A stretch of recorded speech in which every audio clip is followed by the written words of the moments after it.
20 tahun perdamaian di antara ideologi rakyat Aceh dan negara Indonesia.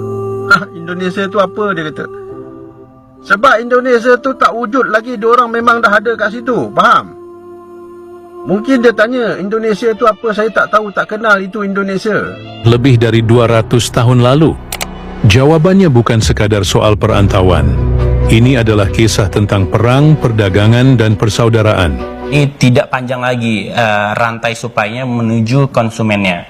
Kita bisa menginisiasikan nanti ekspor melalui Krunggupuh Port sampai ke Penang sebagai transshipmentnya. Dari transshipment di Penang bisa ke lintas negara lainnya.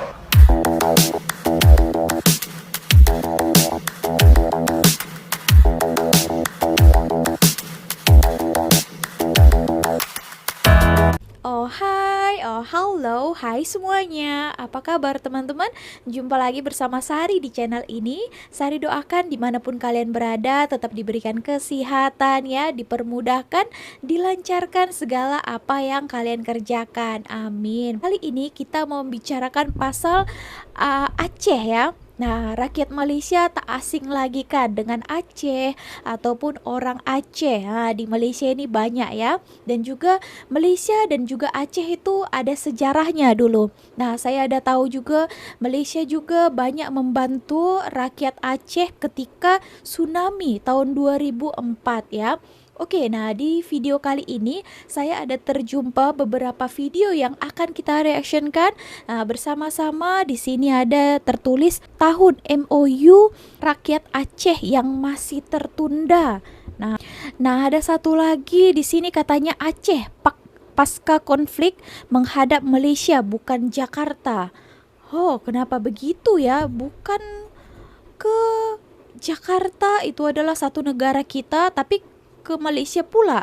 Oke teman-teman, so pastikan kalian tonton video ini sampai akhir, banyak info-info yang berguna ya. Oke, so langsung saja kita ke videonya sebelum kita bahas ya. Cum. Aceh pasca konflik menghadap Malaysia bukan Jakarta ya. 2 dekad perdamaian membuka lembaran baharu untuk Aceh. Dari kopi gayo ke minyak nilam, dari kelapa sawit ke biji besi, negeri ini kaya dengan komuniti unggul. Namun cabaran kini bukan konflik, tetapi bagaimana hasilnya dimanfaatkan untuk ekonomi serantau. Bukan lagi Medan atau Jakarta, tetapi kiblatnya dialih ke Kuala Lumpur dan Pulau Pinang. Wow. Oke. Macam kita tahu kan, di Malaysia ini ramai juga ya orang-orang Aceh ya. Pada Ogos lalu, Gubernur Aceh Muzakir Manaf atau lebih mesra digelar Mualim melafazkan ikrar baharunya untuk mengalihkan kiblat ekonomi ke Kuala Lumpur dan Pulau Pinang. Ucapan itu menjadi simbolik arah tuju Aceh, mencerminkan aspirasi baharu warganya. Kita melihat visi Pak Gubernur kami hari ini juga sangat terbuka untuk membuka diri terhadap siapa saja yang ingin bekerja sama-sama kami. Tapi ketika hubungan ini dibangun, misalnya akan dibangun transportasi pengiriman barang dari sini ke Malaysia, dari Malaysia ke sini, adakah barang yang akan dikirim ke Malaysia itu apa? Nah, itu terpikirkan nggak sama pemerintah? Statistik perdagangan luar negeri Aceh 2024 menunjukkan nilai ekspor ke Malaysia berjumlah 14.62 juta dolar Amerika FOB atau 66.91 juta ringgit. Bagaimana 5 juta warga Aceh menerima manfaat daripada aktiviti ekonomi ini? Secara populasi, pertumbuhan ekonomi 5 juta itu masih rendah.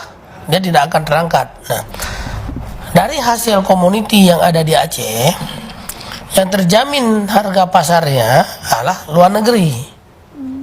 Malaysia lebih terjamin harga pasar daripada ke Medan, lebih dekat. Nggak ke Jakarta, lebih jauh. Oh, Medan padahal dekat saja kan. Melalui visi Mualim, Kerajaan Aceh menggerakkan syarikat berkaitan negeri pembangunan Aceh atau PEMA sebagai pemacu utama strategi ekonomi baharu.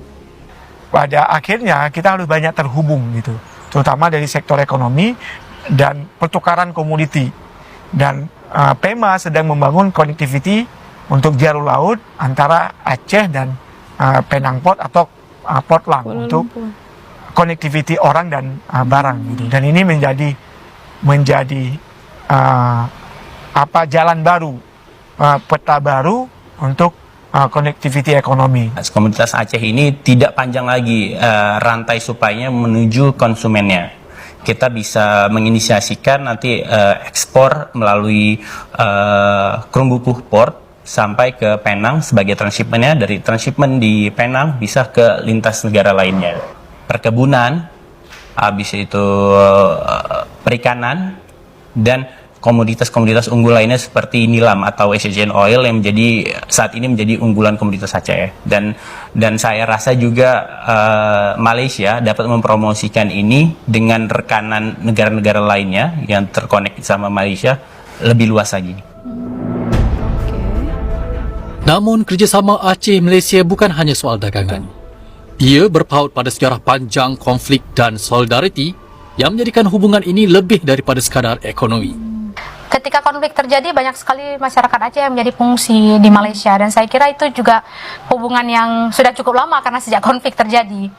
Dan juga sampai saat ini, karena ketika kerusuhan terjadi, bagaimana kemudian rakyat Malaysia juga beramai-ramai ikut membantu, begitu ya, dan bagaimana jurnalis-jurnalis Malaysia ikut memberitakan terkait apa yang terjadi di Aceh.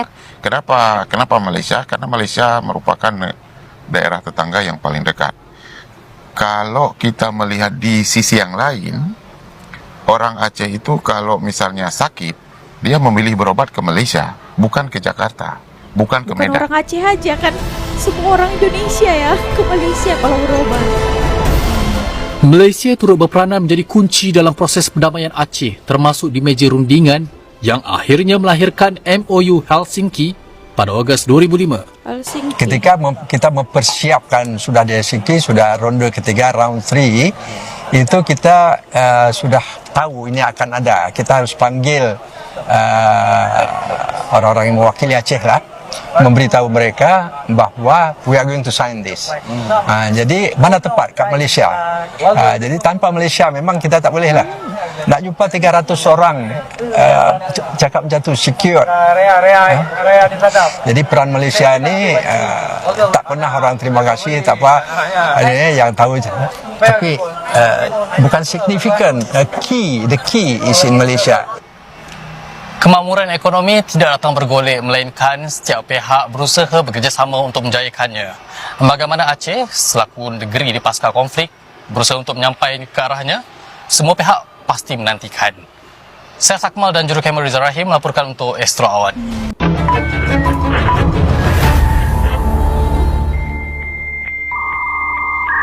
Dua dekad selepas termeterainya Perjanjian Damai Helsinki pada 15 Ogos 2005, Aceh masih menjadi contoh kepada dunia bagaimana konflik panjang boleh ditamatkan di meja rundingan.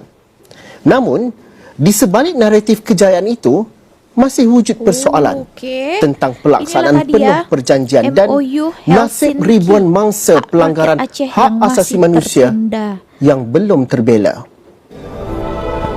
Aceh pun ada benderanya sendiri ya. Saya dah lihat itu.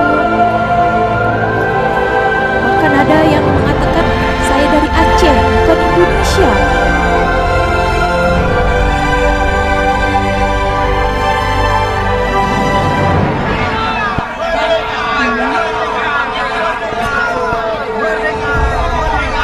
Dua 20 tahun perdamaian di antara ideologi rakyat Aceh dan negara Indonesia merupakan satu tempoh yang panjang.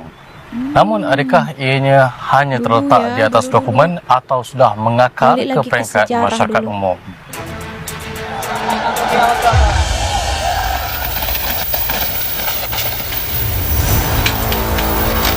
Konflik bersenjata yang berlarutan hampir 4 dekad telah meragut ribuan nyawa. Bukan sahaja di pihak tentera, malah juga orang awam. Deretan pelanggaran hak asasi manusia meninggalkan luka mendalam yang masih menghantui masyarakat Aceh hingga kini. Aceh pada masa itu lebih kelam daripada sekarang. Yang pertama, masa-masa itu identitas orang Aceh sendiri hilang. Keberaniannya untuk menyampaikan dia orang Aceh sudah menurun di Republik ini. Malah di luar negeri orang Aceh waktu itu lebih besar menyuarakan dia sebagai orang Aceh, tapi dalam negaranya sendiri tidak berani mengatakan dia orang Aceh. Saya subuh pulang dari pondok, saya harus beli bensin. Sampai di sebuah pos, saya diberhentikan. Yang satu anggota suruh jalan, yang satu suruh berhenti. Kemudian saya memilih jalan karena ada mobil Areo tank mau keluar. Setelah saya jalan, saya dipanggil anjing. Baliklah saya. Setelah balik, blok ditendang lagi. Ini patah, saya setiap tahun tuh ngerasa sedikit nyeri. Dan posisinya adalah saya mulai dari kelas 6 SD itu udah melihat mayat. Terus SMP juga saya lihat mayat itu setiap hari. Ya, itu saya rasa itu kegelapan yang malah sampai sekarang saya melihat mayat itu hal yang biasa. Kami mentertawakan kehidupan. Kalau bila malam kami dipukul, besok kami mentertawakan peristiwa itu. Ketika suara senjata dan bom itu berbunyi, kita tidak sekolah, begitu ya. Jadi ada banyak sekali, dan saya tumbuh remaja itu tidak bersama dengan ayah, gitu. Jadi saya kira kehilangan figur itu banyak dialami oleh anak-anak muda Aceh. Suruhanjaya Kebenaran dan Rekonsiliasi Aceh KKR telah merekodkan lebih 6,000 testimoni merangkumi kes pembunuhan, penyiksaan, penculikan, keganasan seksual dan pelbagai bentuk pelanggaran lain yang dilakukan ketika konflik. Sampai saat ini hanya 235 korban yang mendapatkan reparasi. Artinya tidak sampai 4% korban dipulihkan oleh negara. Keluarga korban penghilangan orang secara paksa yang sampai saat ini tidak diberitahu oleh negara di mana ayah mereka, anak mereka, ibu mereka yang dihilangkan oleh negara, mereka sampai hari ini menanggung kesakitan karena kehilangan. Pelanggaran hak asasi manusia hanyalah satu sisi gelap konflik. Satu lagi cabaran adalah bagaimana bekas gerila Gerakan Aceh Merdeka, tahanan politik atau TAPOL, dan mangsa konflik membina semula kehidupan mereka selepas perang.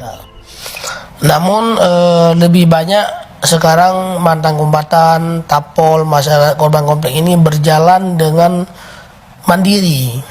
Lebih sedikit hadirnya negara untuk penyelesaian konflik ini.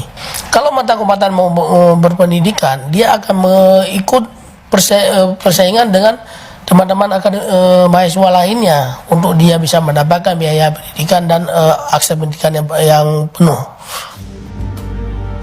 Akta Nombor 11 2006 Undang-Undang Pemerintahan Aceh UUPA menetapkan kerajaan pusat dan negeri wajib memberi bantuan seperti tanah, pekerjaan dan modal perniagaan. Namun, pelaksanaannya masih sukar dilaksanakan. Dia harus memberikan satu areal yang hamparannya paling sedikit 5.000 hektar supaya pertumbuhan ekonomi lebih bagus, pengontrolan pertumbuhan ekonomi. Nah, ada lari dari skema itu, pemerintah Indonesia memberikan lahan mantan kombatan di area-area terpisah 50 hektar, 20 hektar, 100 hektar. Nah, ini yang membuat kita susah untuk update untuk penyelesaian konflik ini. Satu lagi hal yang menjadi simbolik kepada autonomi Aceh iaitu bendera bintang bulan. Masih tidak dapat dikibarkan kerana ditolak oleh kerajaan pusat. Walaupun ia telah diluluskan di Dewan Perwakilan Rakyat Aceh pada 2013. Namun sehingga kini tidak ada konfrontasi antara kedua-dua pihak kerana keamanan masyarakat lebih utama. Nah, pada hari ini yang belum terlaksana itu selama saya amati itu adalah persoalan bendera.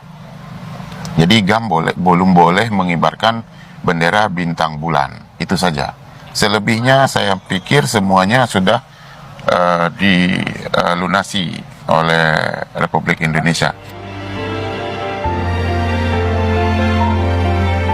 Apa yang dikongsikan adalah secebis dari keluhan pasca perdamaian. Episod seterusnya akan melihat bagaimana Gerakan Aceh Merdeka atau GAM beralih ke jalur politik mengemudi pentadbiran negeri selepas perdamaian.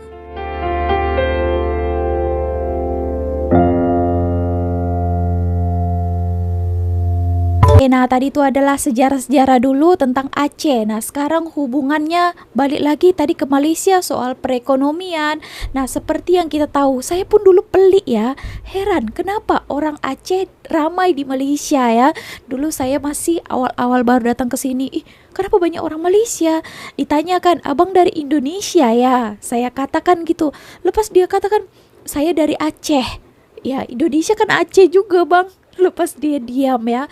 Cuma dia katakan dia dari Aceh sajalah, bukan dari Indonesia. Kalau saya kan saya katakan juga saya daripada Indonesia gitu. Oke, nah ternyata di sini media daripada Malaysia ini membuka tabir fakta ya.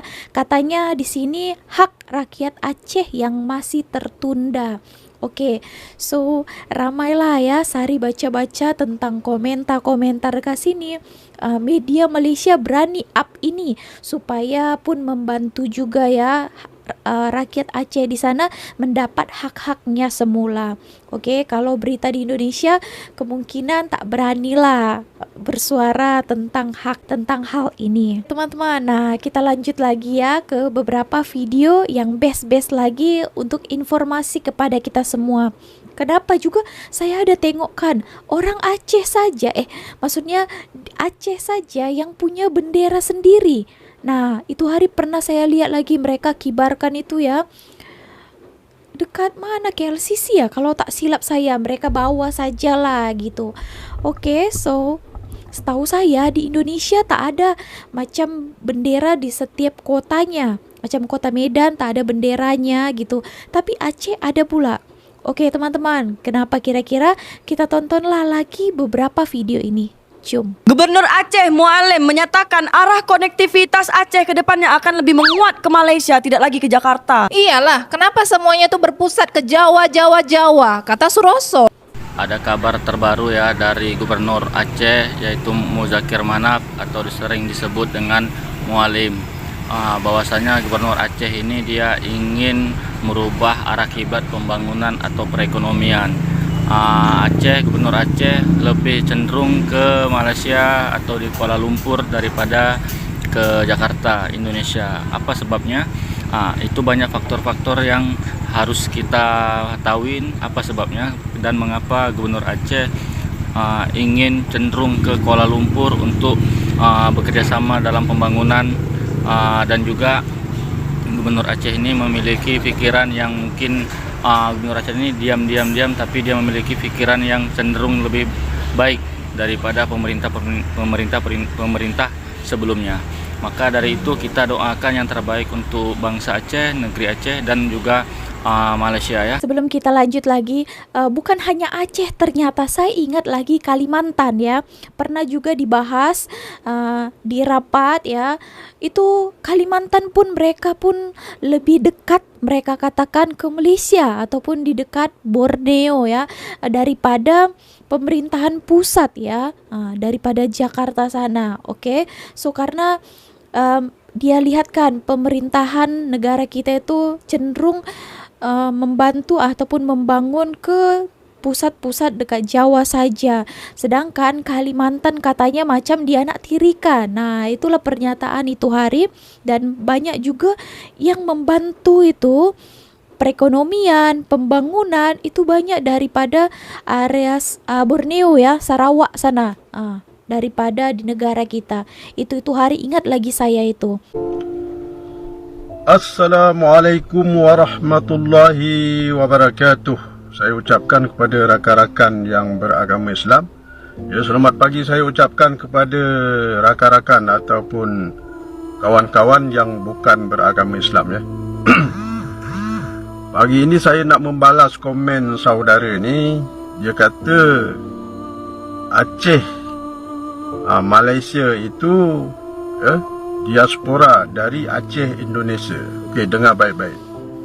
Sebenarnya Aceh, Malaysia ataupun penduduk kampung Aceh, Yan Kedah dekat Malaysia ni, ataupun mana-mana kampung Aceh lah yang ada di Semenanjung ni, seperti dekat Penang, Perak, Kelantan, Terengganu, Negeri Sembilan, Selangor ya. Dan di mana-mana negeri lah yang ada berkaitan dengan kampung Aceh ataupun nama-nama Aceh, Bukit Aceh, Pergi Aceh, macam-macam lah. Sebenarnya tiada kaitan langsung dengan Indonesia. Biar awak tahu dalam sejarah ya.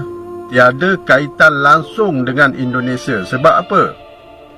Sebab sebelum wujudnya Indonesia, penduduk-penduduk Aceh ni ataupun bangsa Aceh yang ada dekat Semenanjung ni, telah pun menetap dekat sini sebelum wujud negara Indonesia. Faham? Jadi tak boleh dikaitkan penduduk kampung-kampung Aceh ni seperti kampung Aceh yang Kedah, Penang dan sebagainya dengan Indonesia. Faham? Sebab buyut-buyut diorang ataupun datuk nenek diorang pun dah lahir dekat Malaysia ni. Contohnya lah macam perkampungan Aceh dekat Penang.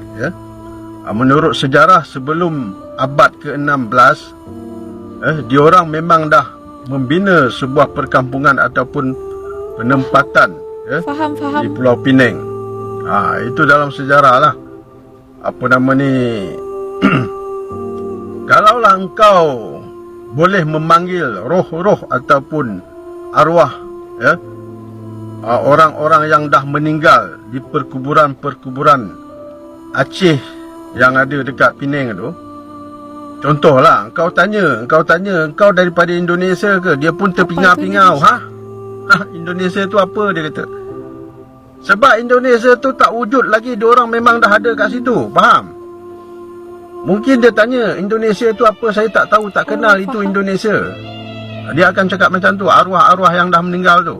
Sebab sebelum abad ke-16, diorang memang dah ada perkampungan, membuat perkampungan ataupun penempatan di Pulau Penang. Faham? Jadi jangan kau kaitkan apa nama ni. Kenapa di Malaysia, dari Penang, Kedah sampai Kuala Lumpur, kita bisa menemukan kampung bernama Aceh? Kenapa di balik hiruk-pikuk kota modern, selalu ada kedai kopi Aceh, barbershop Aceh, bahkan masjid yang dibangun oleh orang Aceh lebih dari 200 tahun lalu? Jawabannya bukan sekadar soal perantauan. Ini adalah kisah tentang perang, perdagangan, dan persaudaraan. Kisah yang disembunyikan dari buku sejarah sekolah, tapi tetap hidup di jalan-jalan Malaysia. Malam ini kita akan membongkar mengapa begitu banyak orang Aceh di Malaysia. Sejak abad ke-17, Kesultanan Aceh Darussalam adalah poros perdagangan dunia. Kapal-kapal dagang dari Arab, India, Tiongkok, dan Eropa berlabuh di pelabuhan Aceh. Dari titik inilah, banyak orang Aceh ikut berlayar hingga ke Malaya. Di Penang, tahun 1808, sebuah masjid berdiri, Masjid Achin Street. Bukan sekadar tempat ibadah, tapi simbol kuatnya komunitas Aceh yang menetap di tanah seberang. Di Kedah, ada satu daerah bernama Kampung Aceh. Desa ini bukan nama kosong. Ia dihuni oleh keturunan orang Aceh yang sudah menetap ratusan tahun. Mereka dikenal gigih, ulet, dan tetap mempertahankan adat Aceh hingga budaya Aceh pesisir. Di sini bahasa Aceh masih terdengar, rencong masih diwariskan, dan masakan khas Aceh tetap hadir di meja makan.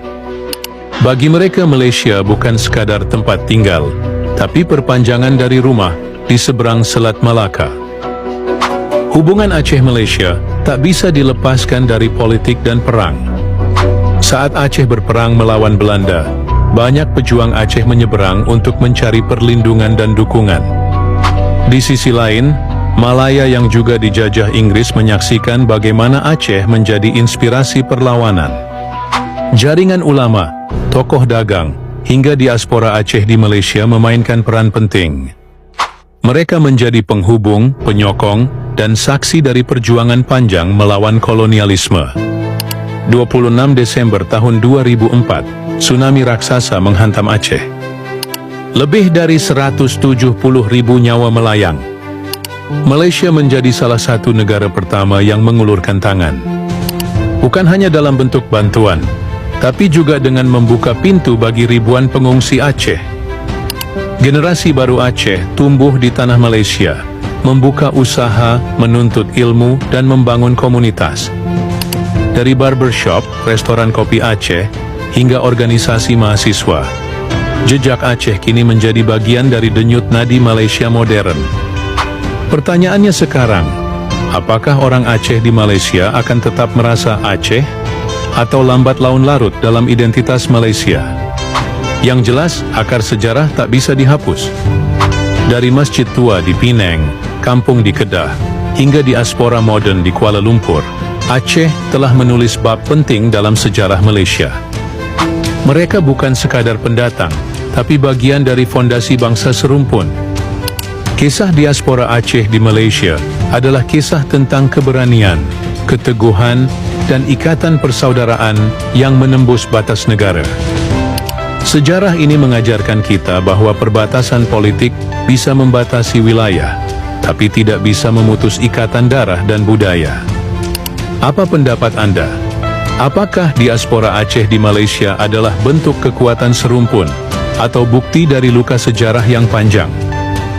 Jangan lupa like, share, dan subscribe untuk terus mengikuti kisah-kisah sejarah yang jarang dibongkar hanya di channel ini.